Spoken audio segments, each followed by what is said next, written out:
Where do you want to start? We should start with the big sexy. Make your joke. There's nothing to joke about. Bros is a film. I thought for sure you're going to go with Confess Fletch. That's it. That's your joke. No, he's mad. He forgot to do it. Mediocre movie.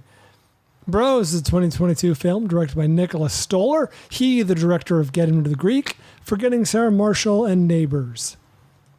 All right. I'm going to tell you something, and you may never look at me the same way again. But Christy often gives me shit, criticizes for the way I hit my K's in work and Get Him to the Greek. She's like, why do you do that? I'm like, I'm hitting my K. Get Him to the Greek. Are you supposed to hit the K? What is it? Get It in the Greek? Greek. Greek. I mean, you go Greek. You can That's just go why Greek. I do a K. Greek. You don't have to go. You accentuate it. Greek. You put an exclamation mark on it, and I don't blame Christy for a lot of things. And For a lot of things. a lot of things that she is upset with by you. All right, what are we doing? Bros is a real two-hander. Stars Billy Eichner, who also co-wrote the film with Stoller, and Luke Macfarlane, star of many Hallmark movies, although if you're like me and the wife, you don't need to be reminded of that. Really? You had seen this guy before? Oh, yeah. I had This guy's never, a big star on the Hallmark channel. Never laid eyes on this man before. Very John Hammie. He's a pretty man.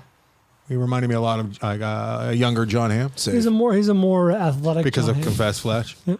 90% Rotten Tomatoes. This is in theaters now. 90? That slipped. What the fuck? Slipped. Come on. Didn't we kind of foresee that coming? Like, there could be some backlash from maybe the community.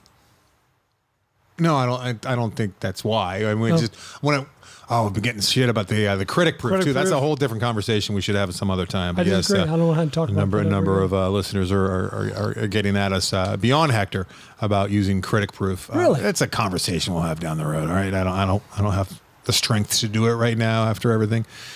But what we said is just because something seems Critic Proof.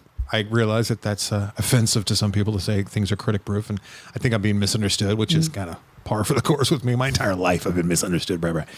That's the beauty of a podcast. You can try and explain yourself at least, right?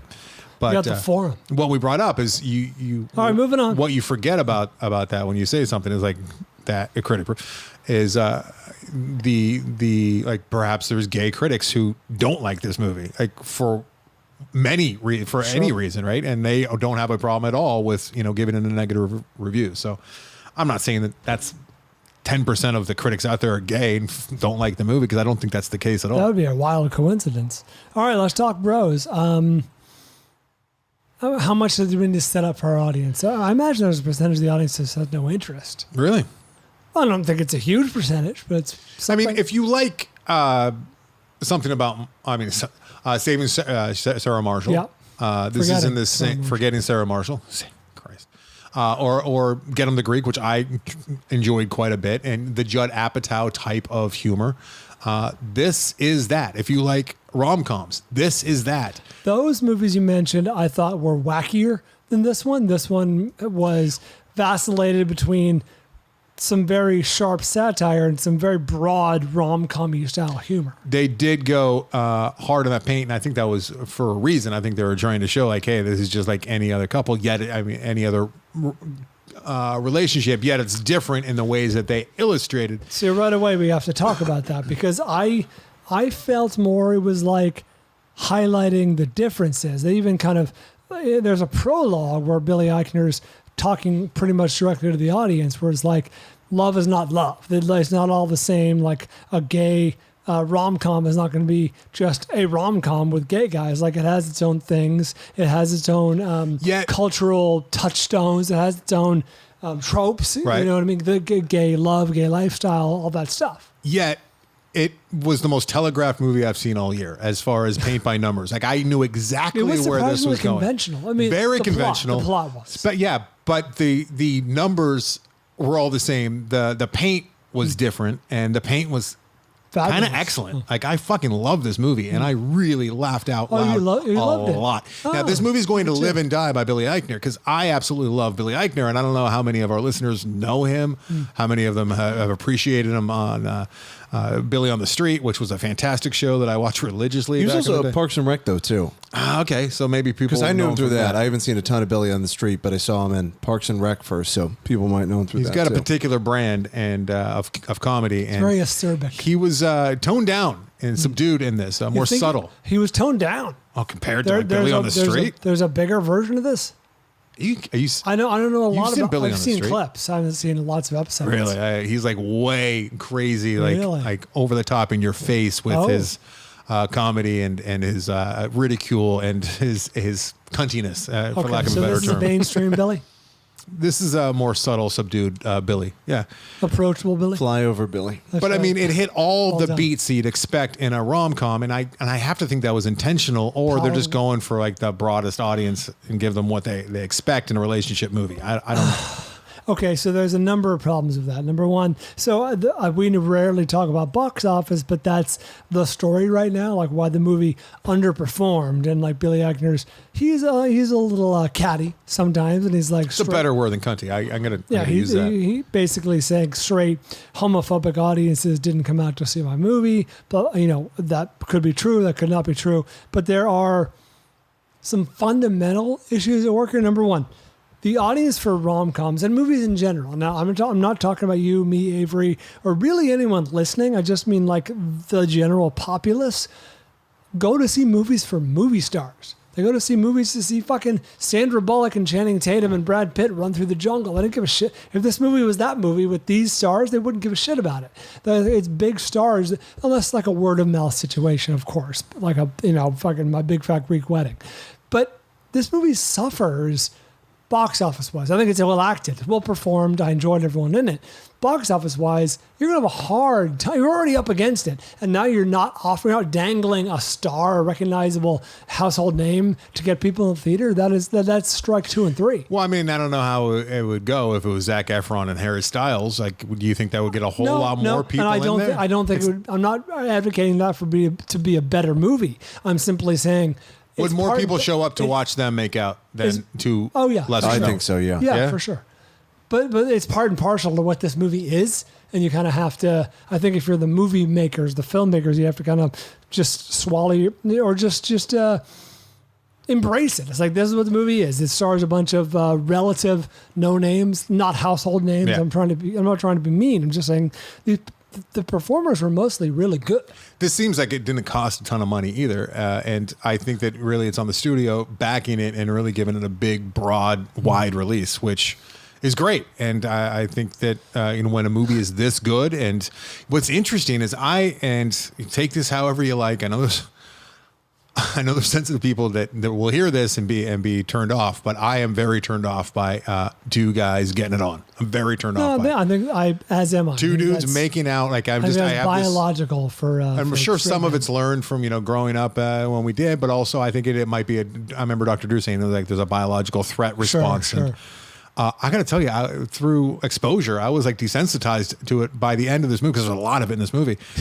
And how? And by the end of it, I didn't really even notice it. I mean, I don't like seeing anyone kiss on screen. I'm not a big fan of that. I don't need that in my life. I was a little bit desensitized to it as well by the end, because there is so much. There's a volume of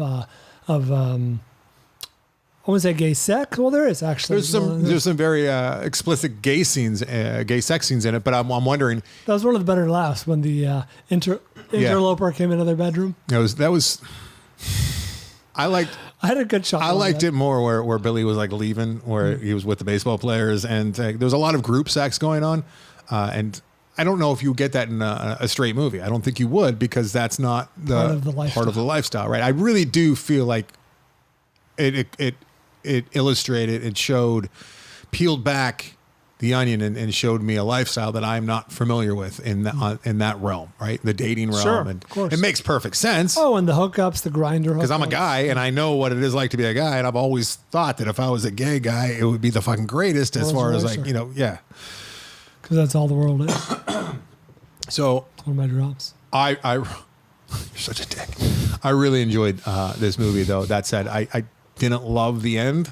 I think that I can't imagine Billy Eichner liking the end on the stage without giving anything away. Yeah. It seemed like maybe that was He finds out he's straight. no. Real spoiler alert.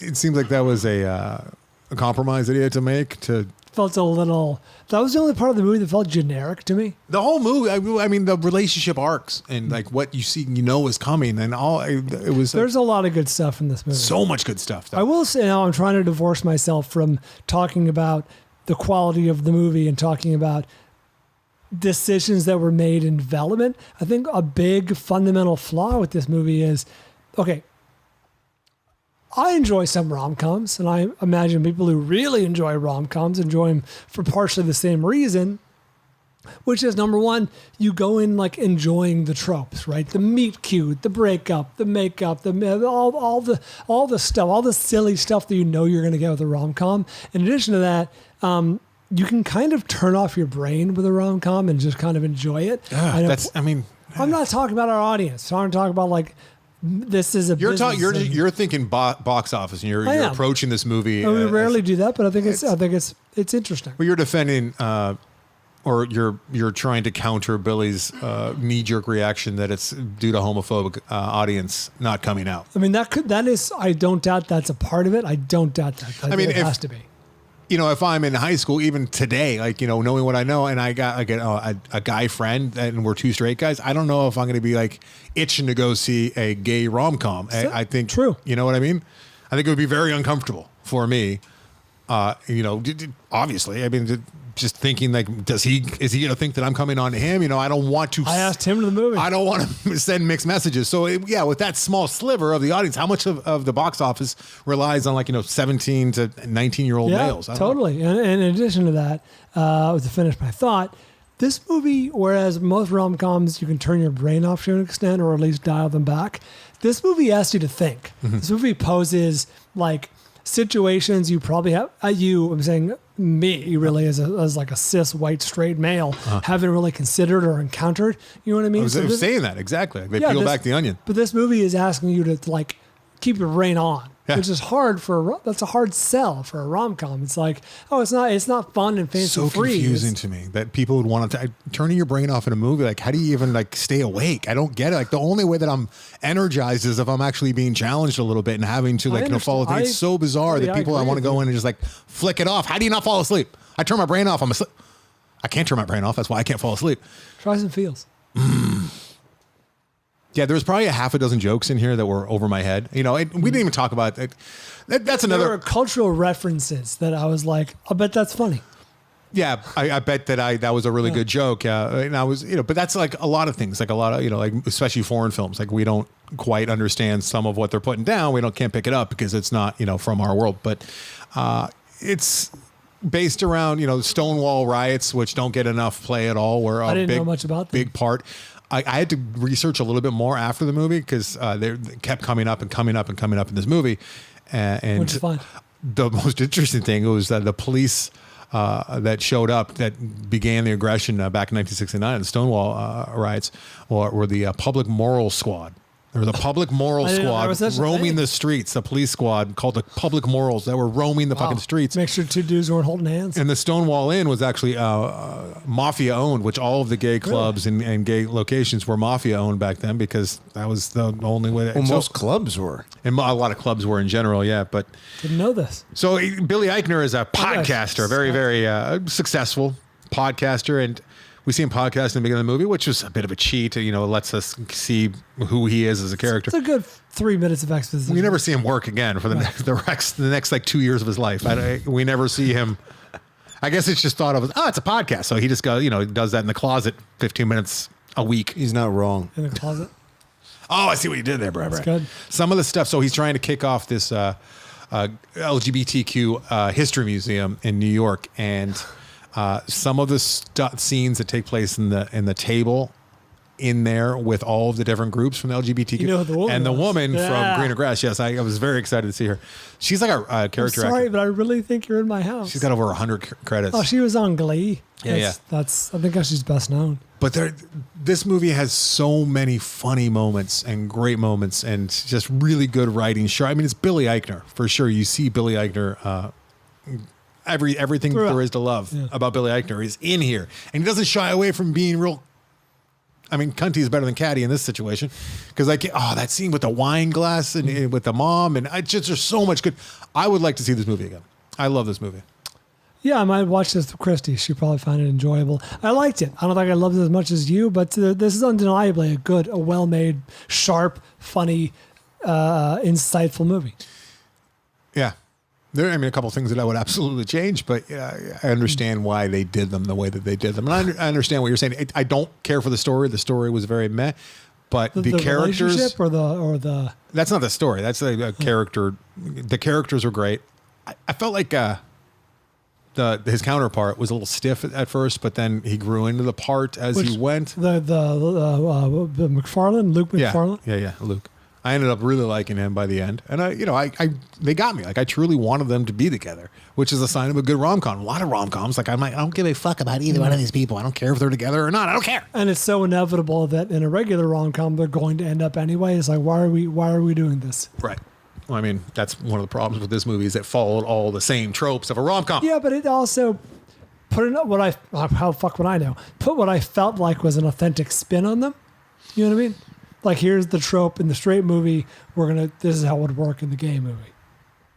To an extent, until it didn't, and then it followed. Right. So you're saying if it was better, you'd like it more? It's not one of those movies. It's not. Like I forgive it for all of its rom-comminess because it is a fucking rom-com.